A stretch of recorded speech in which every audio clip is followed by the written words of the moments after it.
Hello mga kumare, nandito naman ang inyong kumaring Irene. Magluluto ako ng nilagang buto-buto ng baboy.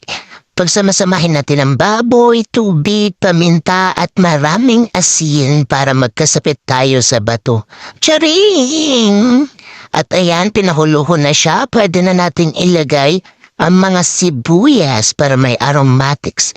Pinahuluho na ulit siya at sa pagkakataong ito, pwede na nating isabay sa pagkulo ang mga mais para may manamis-tamis naman siyang lasa. At pakuhuluin ko na ulit siya. At ayan, sobrang lambot na niya. Sa sobrang lambot, pwede nang makakain pati bungal. O, diba? Charing!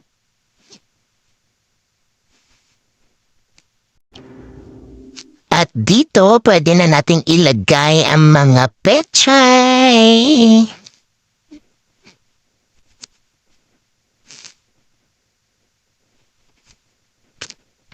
At ayan, takpan lang natin ng sudlit.